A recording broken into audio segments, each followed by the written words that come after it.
오후에는 우리가 같이 교독하겠습니다. 에베소서 4장 7절부터 16절까지 말씀입니다. 우리 각 사람에게 그리스도의 선물의 분량대로 은혜를 주셨나니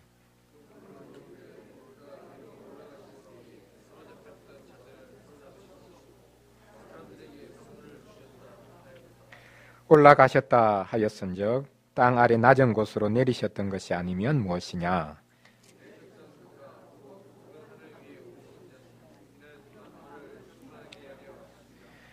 그가 어떤 사람은 사도로, 어떤 사람은 선지자로, 어떤 사람은 복음 전하는 자로, 어떤 사람은 목사와 교사로 삼으셨으니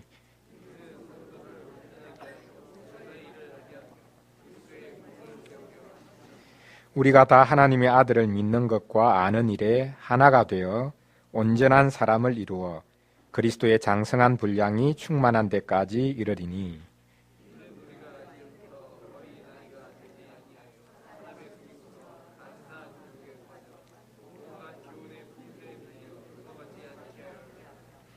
오직 사랑 안에서 참된 것을 하여 범사에 그에게까지 자랄지라. 그는 머리니 곧 그리스도라.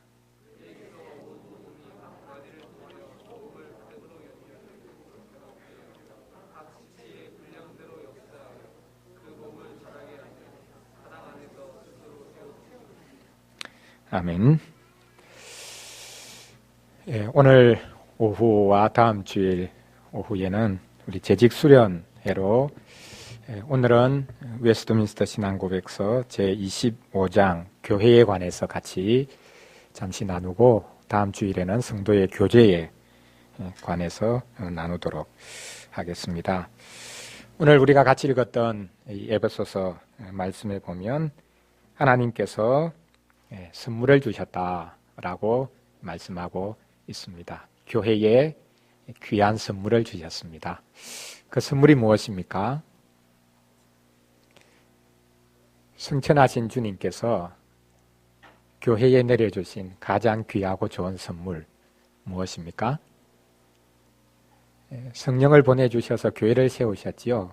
세워주신 그 교회에 하나님께서 주신 선물이 무엇입니까? 오늘 제가 오전 설교하면서 직분자들이 그리스도의 포로였다. 사로잡힌 포로였는데 포로로 하나님 앞에 보이고 난 다음에는 교회에 그 포로된 자들을 선물로 주셨는데 그 선물로 주신 자들이 직분자들이라 그렇게 말씀을 드렸는데 오늘 본문에 바로 그 내용이 등장하고 있습니다. 구약 성경 말씀을 인용해서 위로 올라가실 때에 사로잡혔던 자들을 사로잡으셨다. 그리고 난 다음에 사람들에게 선물을 주셨다. 이 시편 말씀을 인용하면서 그리스도께서 승천하시고 교회에 베풀어 주신 은혜가 무엇인가? 가장 귀한 선물, 직분자들을 세우셨다, 주셨다.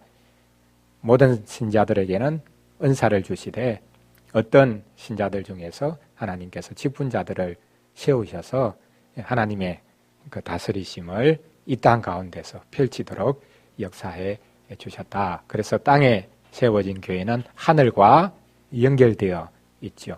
하늘로부터 지령을 받아서 땅 가운데서 하나님의 뜻을 수행하는 교회가 서 있다. 그것을 위해서 말씀을 주셨을 뿐만 아니라 그 말씀을 선포하고 그 말씀으로 다스리는 직분자들을 주셨고 또 교회가 가지고 있는 각종 규례들을 통해서 자기 백성 불러 모으시고 불러 모으신 자들을 마지막까지 잘 유지시켜 가신다. 그것이 오늘 본문에 기록되어 있고 더 나아가서는 바로 이 은혜 안에서 우리가 하나가 되자 성도의 교제로까지 이어지는 말씀 우리가 볼 수 있습니다. 오늘은 우리 웨스트민스터 신앙고백서 제25장 교회에 관한 부분만 같이 한번 살펴보도록 하겠습니다. 우리 교회가 받고 있는 신앙 고백서인 웨스트민스터 신앙 고백서 33장으로 이루어져 있는데 제25장에 비로소 교회에 관해서 언급하고 있습니다. 6개 항목인데요. 각각의 항목이 교회가 무엇인가, 하나님께서 교회를 어떻게 생각하시는가, 그리고 현실의 교회는 어떤 모습인가, 또 그 교회가 어떻게 나아가야 되는가라는 것을 성경에 나와 있는 모든 교회에 관한 교훈을 간단하게 요약하고 있습니다. 이 부분에 빠진 것이 분명히 있지만 그럼에도 불구하고 하나님의 말씀이 교회에 대해서 가르치고 있는 바를 잘 요약해서 그렇게 고백을 하고 있습니다. 이것을 우리가 같이 한 번씩 하나씩 이렇게 살펴보겠습니다. 제1항인데요. 같이 한번 읽어보겠습니다. 공교회 또는 보편적 교회는 무형인데 과거와 현재와 미래의 머리인 그리스도 아래 하나로 모이는 택함받은 사람들의 전체이며 이 교회는 그리스도의 신부요 몸이며 만물 안에서 만물을 충만하게 하시는 분의 충만이다. 여기 가장 먼저 등장하는 것이 공교회라는 표현입니다. 여러분, 어느 교회가 가톨릭 교회입니까?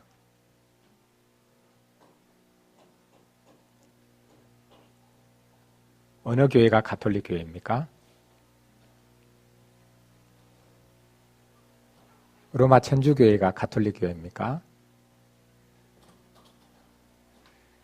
여기 종교개혁자들은 로마 가톨릭 교회가 가톨릭이 아니라 복음을 온전하게 믿고 따르고 순종하는 종교개혁한 우리 교회가 가톨릭이다. 그렇게 이제 고백을 하고 있습니다. 우리가 사도신경에 성령을 믿사오며 다음에 교회에 대해서 고백할 때 무엇이라고 고백합니까? 거룩한 공교회를 믿습니다. 그 영어로 하면 Holy Catholic Church. 저는 거룩한 가톨릭 교회를 믿습니다. 그 고백을 합니다. 거기서 말하는 가톨릭 교회는 로마 가톨릭 교회입니까? 아닙니다. 사도신경에 근거해서 삼위 하나님을 바르게 알고 고백하는 우리 교회가 숫자적으로는 작을지 모르겠지만 지역적으로 어느 한 곳 지역에 있는 교회일지 모르겠지만 그 교회야말로 보편적인 교회다, 공교회다. 그렇게 고백을 하고 있는 것입니다. 그래서 여러분이 가톨릭 하면 로마 천주교회를 연상하지 마시고 가톨릭 하면 우리가 가톨릭 교회다. 그러면 우리는 무엇 때문에 가톨릭 교회라고 불릴 수 있는가? 어떻게 보편적일 수 있는가? 할 때에 그것은 다른 것이 아니죠. 하나님께서 그리스도를 통해서 주신 그 복음, 그것 위에 온전하게 서 있느냐, 바른 신앙 고백을 하고 있느냐, 그것이 교회가 공교회적이냐, 보편적이냐, 그것을 가늠할 수 있는 기준이 된다. 다른 어떤 숫자적인 것이나 지역적인 것이나 또 뭐 시대적인 것, 뭐 오래되었느냐, 이런 문제가 결코 아니다라는 것을 우리가 먼저 생각할 필요가 있겠습니다. 그래서 사도신경과 마찬가지로 웨스트민스터 신앙고백서에서 교회에 대해서 고백할 때 가장 먼저 이야기하는 것은 공교회에 대한 고백입니다. 보편적 교회, 가톨릭 교회를 우리가 믿습니다. 근데 여기서 가톨릭 교회가 어떻다고 합니까? 무형이다. 무형이란 말은 쉽게 말하면 보이지 않는다 그 말이죠. 널리 퍼져 있어서 잘 보이지 않는가? 무엇 때문에 보이지 않는다는 표현을 썼겠습니까? 이 항에 보면 유형교회 해서 보이는 교회를 언급을 하거든요. 보이는 교회, 유형교회 역시 복음하에서 공교회다. 그러면 무형교회와 유형교회, 보이지 않는 교회와 보이는 교회가 따로 나누어져 있는 게 아닙니다, 실은. 하나로 연결이 되어 있는데 왜 그러면 굳이 가톨릭 교회, 공교회, 보편교회가 보이지 않는다고 표현을 했겠습니까? 덩치가 너무 커가지고 보이지 않는 것이겠습니까? 무엇이 보이지 않는 것이겠습니까? 형태는 분명히 눈에 보입니다. 교회가 행하는 일들이 있습니다. 직분자들이 수행하는 일들이 있고 또한 말씀 선포도 있고 더 나아가서 교회가 하나님으로부터 받은 바른 규례대로 행하는 것이 있습니다. 그럼에도 불구하고 눈에 보이지 않는 요소도 분명히 있다. 여러분, 예수님 비유 중에 그 알곡과 가라지 비유가 있죠. 겉으로 보면 분명히 이제 구분이 되는 것 같은데 잘 구분이 안 됩니다. 그래서 가라지를 뽑는다고 알곡까지 뽑아버릴 수 있으니까 마지막 추수 때까지 기다리라. 그렇게 주인이 종들에게 당부하는 것을 볼 수 있습니다. 잘 분간이 안 되고 보이지 않는 요소가 있습니다. 제일 중요한 것은 지금 믿음이라는 것이 사람 눈에는 보이질 않죠. 물론 믿음이 있는가 없는가라는 것이 그 사람의 선행을 통해서, 행위를 통해서 분명히 증거되어질 수밖에 없고 나타날 수밖에 없는 부분이지만, 그럼에도 불구하고 나타난 것 가지고 우리가 완벽하게 어떤 교회나 어떤 신자를 평가할 수가 없습니다. 지금은 잘 보이지 않을 수 있습니다. 그래서 지금 여기서 보편적인 교회, 가톨릭 교회는 무형이다라고 할 때는 눈에 보이는 교회와 대립시키기 위해서 말을 하는 것이 아니라 역사적인 배경도 실은 있는데요. 당시에 가톨릭 교회, 유일한 교회는 어떤 교회입니까? 말 그대로 로마 가톨릭 교회입니다. 로마 가톨릭 교회 외에는 다 이단입니다. 교회가 아닙니다. 쉽게 말하면. 거기는 구원이 있을 수 없습니다. 로마 가톨릭만이 유일한 교회고 그 보이는 교회에 속해야만이 구원을 이룰 수가 있습니다. 그 교회에서 떠나면 곧 구원을 상실하는 것입니다. 그래서 종교개혁자들이 말을 하기를 눈에 보이는 교회와 보이지 않는 교회를 이원론적으로 나누기 위해서가 아니라 요즘같이 나는 교회가 보기 싫으니까, 교회가 문제가 많으니까 나는 기독교인이지만 교회 생활은 안 한다. 그래도 나는 기독교인이다. 나는 눈에 보이지 않는 교회에 소속돼 있다. 그 보편적 교회에 소속돼 있고 눈에 보이는 교회의 회원은 아니지만 내 신자됨은 보이지 않는 교회에 거기 소속돼 있다. 이렇게 말하기 위해서 이 눈에 보이지 않는 교회, 보이는 교회를 나눈 것이 아니라요. 로마 가톨릭 교회가 유일한 교회라고 주장하고 있으니까 아니라는 것이죠. 눈에 보이는 가톨릭 교회에 속해야만이 구원을 이루는 것이 아니라 하나님께서 여기 택함 받은 사람들의 전체라는 표현이 있죠. 하나님께서 택하신 자들이 있다. 아직 그래서 교회에 소속되지 않은 사람이 분명히 아직도 있을 수 있고, 그리고 더 중요한 것은 지금 눈에 보이는 유일한 교회처럼 행사하는 그 로마 가톨릭 교회에 소속되지 않는다 할지라도 참 복음을 믿고 참 복음 위에 서 있는, 지금은 이단처럼 보이지만 그 종교개혁한 교회에 속한 우리가 교회에 속한 자들이고 그 보편적인 교회, 가톨릭 교회에 속해 있다라는 믿음을 고백하기 위해서 바로 이 무형의 교회, 보이지 않는 교회를 표현하고 있는 것을 볼 수 있습니다. 자, 눈에 보이는 교회에 소속되는 것, 그것이 참 중요합니다.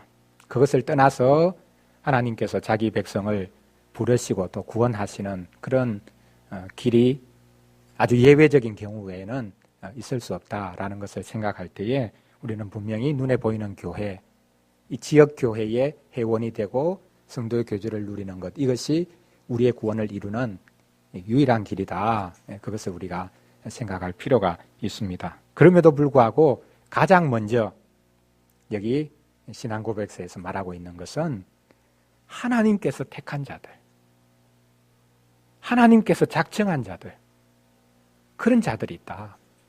사람들이 모여서 어떤 단체를 만들고 교회라는 것을 만들고 규례를 만들고 그렇게 해서 자기들의 유일성을 주장한다 할지라도 교회를 세우시는 분, 자기 백성을 부르시는 분은 하나님의 주권에 있다.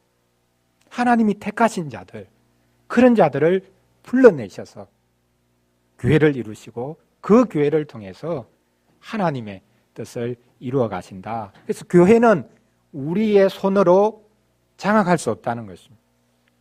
우리의 머리로 그것을 평가할 수 없다는 것입니다. 교회는 우리 생각보다 훨씬 더 큽니다. 왜? 하나님이 우리보다 훨씬 더 크신 분이고 우리의 예측을 뛰어넘는 분이기 때문에. 그래서 교회를 장악하려고 해서는 안 된다. 또 교회를 자기 생각으로 평가해서는 안 된다. 그리고 교회라는 것이 내가 볼 때 이것이 교회다라고 스스로 재단할 수 있는 것이 아니다. 그것을 여기 먼저 첫 번째로 언급을 하고 있습니다. 그래서 지금은 눈에 보이지 않는 요소가 분명히 있습니다. 과거 신자들을 우리가 볼 수가 없습니다. 앞으로 불러내실 자들을 우리가 볼 수 없습니다. 지금은 믿지 않는다 할지라도, 지금은 복음을 대적한다 할지라도 하나님께서 얼마든지 불러내실 자들이 있을 거거든요. 우리는 지금 현재 그리고 지역에 제한되어서 예배드리는 우리의 모습밖에 실은 보지 못합니다. 그래서 교회가 참 이것밖에 되지 않는가, 참 교회 모습이 너무 초라하다 이렇게 생각할 수 있고, 또 다른 한편으로는 우리 교회가 전부다, 우리 교회가 모든 것이다 이렇게 생각할 수 있는 그런 요소를 철저히 내려놓아야 된다라는 것을 먼저 여기서 말씀을 하고 있습니다. 과거, 현재, 미래에 하나님께서 택함받은 자기 백성들 그 전체가 다 모이는 것, 이것이 그 가톨릭 교회이다. 그 교회가 이 땅에서 그리스도의 신부고 그리스도의 몸이다. 이 땅에 몸이 있고 하늘에 우리의 머리 대신 그리스도께서 있습니다. 몸과 머리를 연결하는 것이 무엇입니까? 이 땅에 있는 교회와 하늘에 있는 머리이신 그리스도를 연결하는 게 뭐겠습니까? 실은 예배 때 이제 성찬식이 이렇게 하늘과 땅이 연결되는 아주 그 구체적인 지점이라고 말할 수 있는데, 중세교회는 작년 연말에 설교했듯이 이 땅에 그리스도의 몸인 교회와 하늘에 있는 교회의 머리인 그리스도를 연결시키는 목과 같은 역할을 하는 존재가 마리아라고 그렇게 했죠. 마리아를 통해서 하늘과 땅이 연결이 된다. 그렇지 않습니다. 목의 역할을 굳이 이야기할 이유가 없는 것이죠. 여기 지상에 있는 교회는 그리스도의 신부요, 그리스도의 몸이다. 그리스도께서 교회를 통해서 비로소 자신을 나타내신다. 그리고 그 교회는 만물 안에서 만물을 충만케 하시는 분의 충만이다. 공교회가 보편적이라고 했지 않습니까? 전체적인 것이다, 또 우주적인 것이다 라고 할 때 여기에 다 나타나 있죠. 눈에 보이지 않는 요소가 분명히 있고, 과거, 현재, 미래 그 모든 시간을 통틀어서 말하는 부분이 있고, 택함받은 자들의 전체라는 표현이 있고, 그리고 그리스도 그분의 신부로서 이 땅에 유일하게 존재한다. 그리고 온 만물을 충만케 하시는 분의 그 충만이 이 교회 안에 머무르고 있다. 이것이 교회의 영광입니다. 그런데 이 교회의 영광은 눈에 보이지 않는 요소로만 남아있는 것이 아니라 2항에 보면 분명히 눈에 보이게 그 교회가 나타난다라는 것을 언급을 하고 있습니다. 우리 2항 같이 한번 읽어보겠습니다. 유형교회 역시 복음하에서 공교회요 우주적 교회인데, 전 세계에서 참 믿음을 고백하는 모든 자들과 그들의 자녀들로 이루어지며 주 예수 그리스도의 나라이며 하나님의 집이요 권속이며, 이 교회를 떠나서는 특별한 경우가 아니고는 구원받을 가능성이 없다. 눈에 보이지 않는 교회에 나는 속해 있으니까 눈에 보이는 교회에 굳이 속해서 회원이 될 이유는 없다라고 생각하는 것이 얼마나 그 주관적인 생각인가라는 것이 여기 드러나죠. 눈에 보이지 않는 교회의 회원이다라는 것은 눈에 보이는 교회의 회원이 되는 것으로만 확정이 됩니다. 그래서 유명한 이런 말이 있죠. 교회를 어머니로 모시지 않는 신자는 하나님을 아버지로 모실 수가 없다. 그러니까 교회를 어머니처럼 생각하고 그 어머니의 품에서 양육을 받지 않는 신자는 하나님을 아버지로 모신 참 하나님의 백성이라고 결코 불릴 수가 없다. 그러니까 교회와 하나님의 관계, 또 어머니와 아버지의 관계, 이런 식으로 이제 비유적으로 개혁자들이 설명하기도 했는데요. 여기서 눈에 보이는 교회, 지역 교회의 회원이 되는 것이 얼마나 중요한가. 그것이 곧 우리의 구원과 직결되어 있다라고 말하고 있습니다. 그럼 그 교회의 회원이 된다는 것, 어떤 식으로 회원이 됩니까? 모든 단체마다 그 단체의 회원이 되기 위해서 뭐 요구하는 게 있지 않습니까? 뭐 회비를 낸다든지 거기에 어떤 가지고 있는 그 룰에 내가 명시적으로 따르겠다 그렇게 말을 한다든지, 그것이 여기서는 고백이라고 표현을 하고 있습니다. 참 믿음을 고백하는 모든 자들은 바로 이 공교회, 가톨릭 교회에 소속된다. 참 믿음을 고백하는 모든 자들. 이 믿음이 눈에 보이게 나타나지 않을 수도 실은 있는 부분이지만, 그러나 이 고백은 분명하게 나타납니다. 왜냐하면 입으로 시인을 하고 시인한 것을 삶에서 순종으로 나타내기 때문입니다. 그래서 고백은 반드시 눈에 보이는 것입니다. 나타나는 것입니다. 말로 표현을 하는 것이죠. 그래서 예수님께서 뭐라고 말씀하셨습니까? 너희들이 사람 앞에서 나를 시인하면 하늘에 계신 내 아버지 앞에서도 내가 너희를 시인할 거다. 그 시인이라는 말은 속으로 그냥 생각하는 것이 아니라 입으로 고백하는 것을 말합니다. 예수님이 그리스도다라는 구체적인 그 고백을 하는 사람, 그래서 세례를 주죠. 그 고백이 있는 사람이 가톨릭 교회의 회원이다. 그리고 그렇게 고백하는 사람들뿐만 아니라 여기에 첨가된 표현이 무엇입니까? 그들의 자녀들이다. 우리가 왜 유아 세례를 줍니까? 유아 세례는 미신적인 것 아닙니까? 아이가 예수님을 고백할 수도 없는데 부모의 고백을 담보로 해서 줄 수 있습니까? 각자가 고백해야 되는데요. 여기서 분명히 말하고 있죠.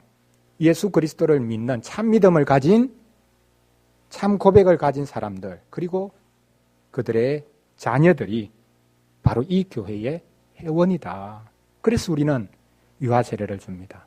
아이가 믿음을 가지지 못했지만 언약의 자녀임을 우리가 인치는 것이죠. 그래서 우리 교회의 가장 분명한 신앙 고백, 어떻게 보면 내가 믿었으니까 내가 구원받는다. 그게 아니라 하나님의 부르심이 있다. 내가 믿기 이전에 하나님께서 불러주시고 우리를 언약의 가정으로 삼아주시고 그 가운데 언약의 자녀를 선물로 주셨다라는 하나님의 부르심과 하나님의 주권을 고백하는 것이 유아 세례에 녹아 있습니다. 그래서 가장 교회의 어떤 예식보다도 가장 감격스럽고 하나님의 주권을 분명하게 드러내는 예식이 가장 수동적이고 어떻게 보면 가장 우리가 하는 것이 아무것도 없는 것 같지만 하나님의 그 은혜를 분명하게 드러내주는 의식, 예식이 바로 성례가 유아 세례다라는 것을 잘 알 수 있습니다. 사도행전 2장 39절 보면 사도 바울이 오순절 성령 강림 후에 이제 유대인들 앞에서 이제 설교를 하지요.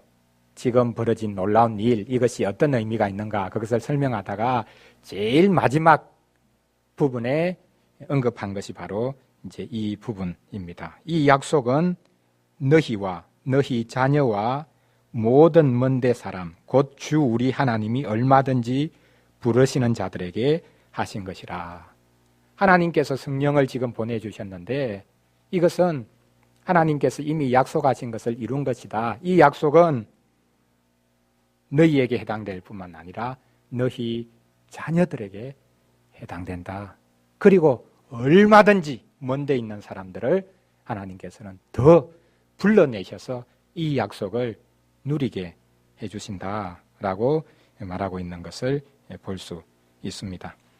그리고 마지막으로 여기 덧붙이는 것은 이게 이제 중세 로마 교회가 했던 표현을 그대로 똑같이 쓰고 있죠. 그래서 거북하게 들릴지 모르겠지만 뭐라고 말합니까? 이 교회를 떠나서는 특별한 경우가 아니고는 구원받을 가능성이 없다. 이건 이제 초대교회 때부터 이제 초대교회가 로마 교회화 되면서부터 고백했던 게 바로 이 고백입니다. 교회를 떠나서는 구원이 있을 수가 없다. 교회를 떠나면 곧 구원을 잃어버리는 것이다. 그 교회가 어떤 교회입니까? 로마 교회입니다. 그런데 이 고백을 개역한 교회가 똑같이 하고 있습니다. 근거가 있습니까? 무슨 근거로 이런 말을 할 수 있습니까? 교회를 이렇게 절대화시킬 수 있겠습니까?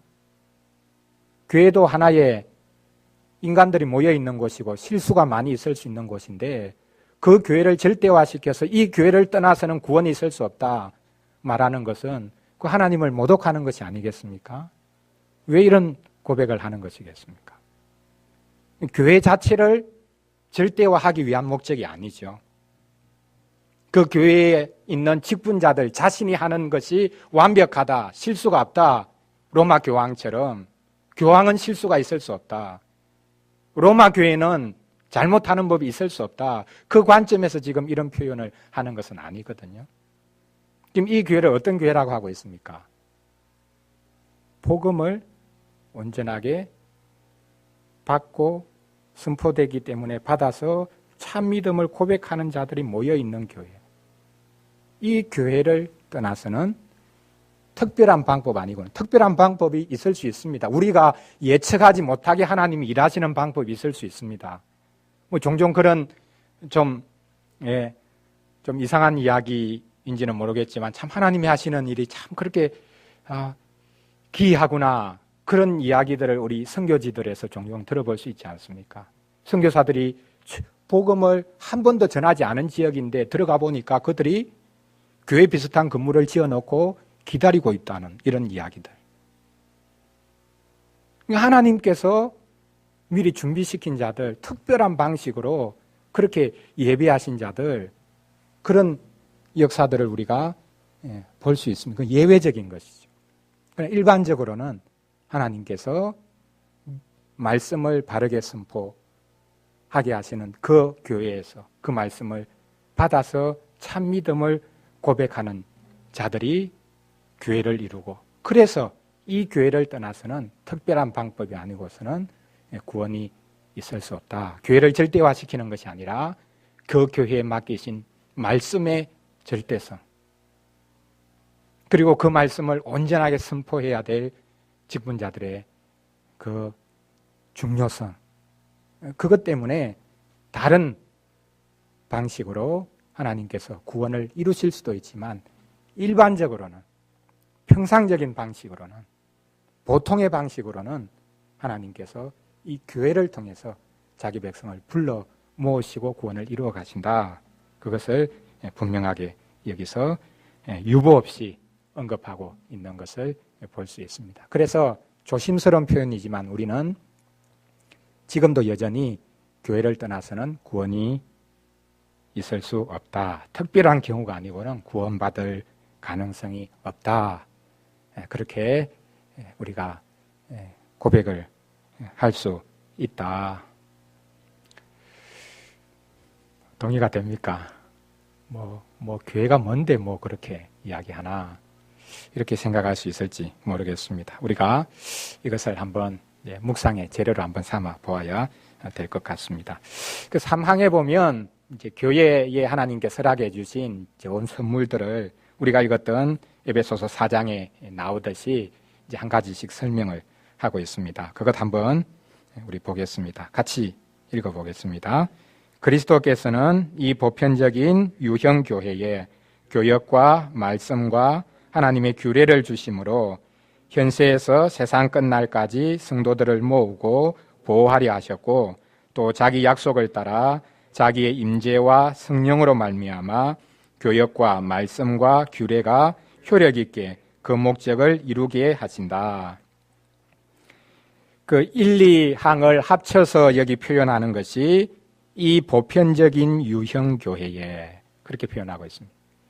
그러니까 가톨릭 교회가 눈에 보이지 않는다고 처음에 이야기했는데 여기서는 이 보편적인 눈에 보이는 교회예요. 그러니까 눈에 보이는 교회, 지역 교회가 곧 가톨릭 교회입니다. 이 가톨릭적인 눈에 보이는 지역 교회에 하나님께서 허락하신 것을 선물을 세 가지로 표현합니다. 첫째가 교역, 둘째가 말씀, 셋째가 하나님의 규례. 그 핵심에 하나님의 말씀이 있는데 말씀이 앞의 요소와 뒤의 요소를 그렇게 좌우하는 것입니다. 교역이라고 하면 좀 표현이 이제 어색하기도 한데 영어로 이제 미니스트리라고 되어 있는데 직분이라고 이해하면 되겠습니다. 하나님께서 직분을 주셨다. 교회에 직분자를 세워주셨다. 그 직분자의 역할은 뭡니까? 말씀을 드러내는 것이죠. 말씀을 숨김없이 드러내고 그 말씀으로 교회를 다스리고 말씀으로 긍휼을 베푸는 목사, 장로, 집사 그 역할을 여기서 분명히 말하고 있습니다. 가장 먼저 언급되어 있지만 그 핵심은 가운데 있는 말씀입니다. 말씀으로부터 직분이 나오고 말씀을 시행하는 역할이 직분자다, 직분이다. 그리고 가장 뒷부분에는 하나님의 규례라고 되어 있습니다. 여기 규례는 뭐 여러 가지 하나님께서 은혜의 방편들을 허락해 주셨죠. 말씀과 성례가 하나님이 주신 규례, 은혜의 가장 중요한 방편인데 말씀과 성례가 시행되는 예배를 하나님이 허락해 주셨습니다. 그래서 성경 말씀에 근거해서 바르게 드려지는 예배, 그 안에 있는 말씀 선포, 그리고 세례와 성찬 집례, 더 나아가서 치리회가 하는 치리, 이것들을 하나님께서 사용하셔서 현세에서 세상 끝날까지 성도들을 모으고 보호하려 하셨다. 교회를 통해서 자기 백성을 모으시고 자기 백성을 모든 죄악으로부터 온전하게 보호하시기 위해서 주신 선물이 이런 것들이다 라고 설명을 하고 있습니다. 형식적인 요소는 다 갖출 수 있습니다. 그러나 눈에 보이지 않는 요소, 무형교회라는 표현에도 언뜻 비쳤지만 눈에 보이지 않는 요소가 분명히 여기에 있을 수밖에 없습니다. 그래서 3항 두 번째 부분에 보면 자기 약속을 따라 자기의 임재와 성령으로 말미암아 교역과 말씀과 규례가 효력 있게 그 목적을 이루어 가게 하신다. 직분자의 직분 수행, 그리고 그 말씀, 그리고 하나님께서 교회에 주신 성경에 근거한 규례들, 이것이 형식적으로 나타난다고 그 교회가 참된 교회인가? 그 안에 보이지 않는 요소가 있다는 것이죠. 성령께서 이것을 효력 있게 사용하셔야 된다. 그리고 하나님께서 친히 임재하셔서 이것을 사용하심으로 이것이 살아 역사하는 방편이 될 수 있다. 죽은 형식이 아니라 예배 순서가 오전 예배가 늘 정해져 있지 않습니까? 그 순서 그대로 따라간다고 구원이 자동적으로 이루어집니까? 그렇지 않거든요. 그 예배를 살아 역사하게 만드는 것이 하나님의 임재, 하나님이 친히 임재하셔야 그 예배가 살아있는 예배가 된다. 성령께서 각 사람의 심령을 일깨워 주셔야만이 이 요소들이 참 복이 될 수 있다. 그것을 여기서 분명하게 보여줍니다. 그래서 외적인 것뿐만 아니라 내적인 요소까지 분명하게 언급을 하고 있습니다. 근데 이제 현실적인 교회 문제가 이제는 뭐 등장할 수밖에 없는데요. 그래서 사항에 이제 이렇게 고백을 하고 있습니다. 이 공교회는 때로는 더 잘 보이기도 하고 때로는 덜 보이기도 하였다. 개체교회는 이 공교회의 일원으로서 더 또는 덜 순수하게 복음의 진리를 가르치고 수용하고 규례를 집례하며 공예배를 드리는 정도에 따라 더 또는 덜 순수하다. 여러분, 우리가 교회를 나눌 때요,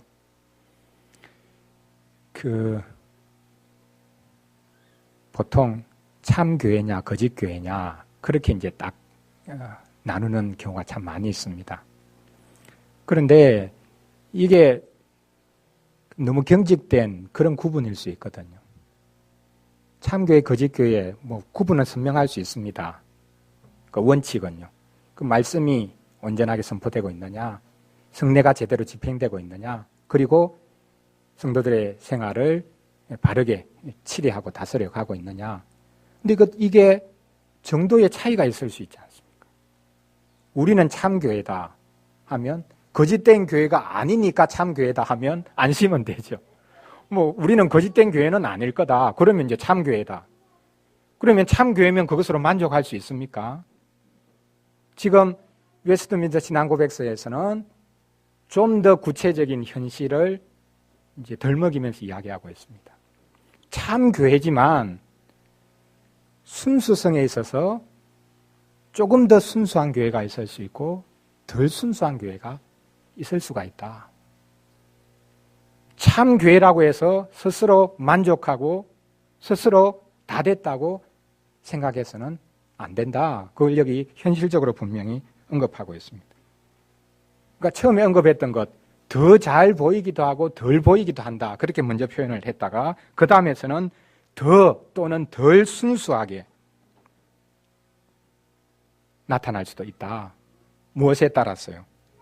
복음의 진리를 가르치고 수용하고 규례를 집례하고 공예배를 드리는 정도에 따라서 더 순수할 수도 있고 또 덜 순수할 수도 있다.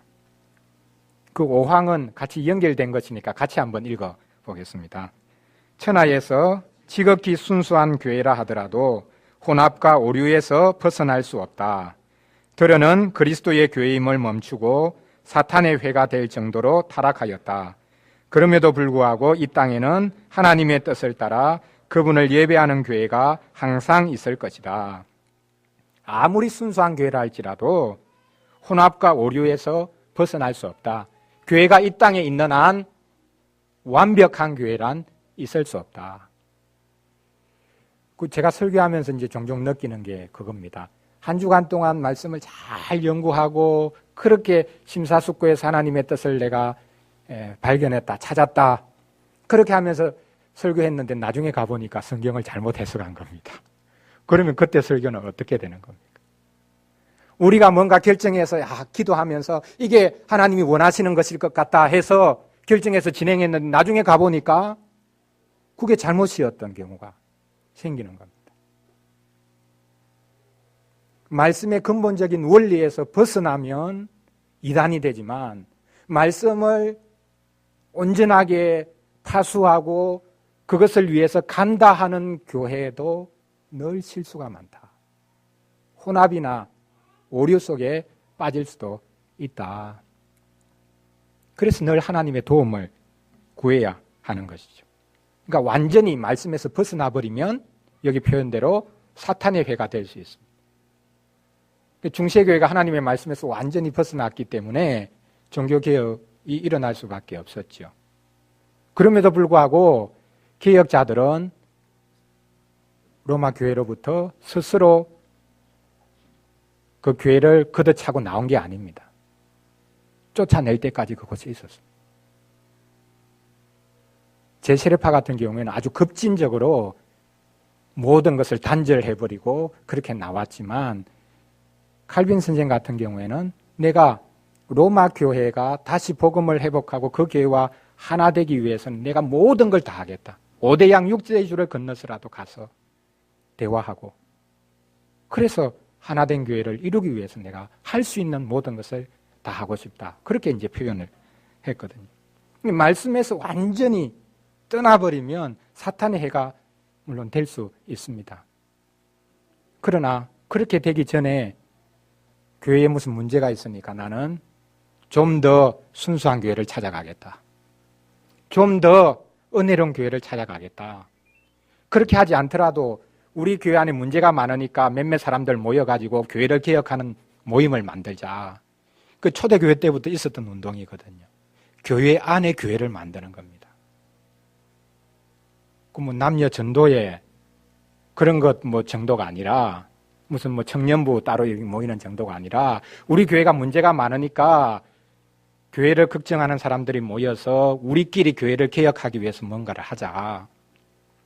그래서 교회 안에 또 다른 교회가 생겨나는 그런 교회 역사를 우리가 수없이 이제 볼 수 있거든요. 여기에서 분명히 말합니다. 아무리 순수한 교회라도 이 땅의 교회는 혼합과 오류에서 벗어날 수가 없다. 완전히 타락하는 경우도 있지만 그럼에도 불구하고 하나님께서는 부족함에도 불구하고 모자람에도 불구하고 하나님을 예배하는 교회는 마지막 날까지 있도록 하나님께서 역사해 주실 것이다. 그것을 언급하고 있습니다. 그 마지막 6항은 당시 상황 중세교회와의 관련선 속에서 이제 이 표현도 하고 있지만 그러나 교회에 대한 고백을 요약하는 고백으로 지금도 여전히 유효하지 않는가 생각을 해봅니다. 우리 이것 마지막으로 한번 읽어보겠습니다. 교회의 머리는 주 예수 그리스도 분이시다. 로마 교황은 결코 교회의 머리가 될 수 없고 오히려 교회 가운데서 그리스도를 대적하고 하나님이라 불리는 모든 것을 대적하고 자신을 높이는 적 그리스도, 죄의 사람이며 멸망의 자식이다.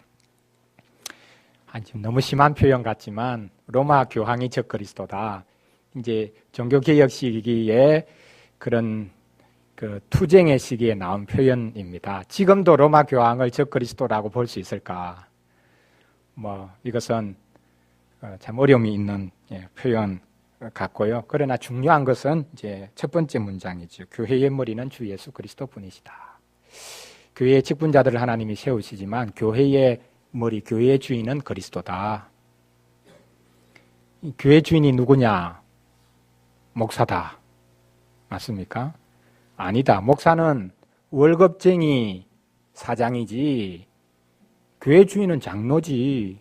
목사는 왔다 갔다 하는데 교회 주인은 장로고 교회가 이사야.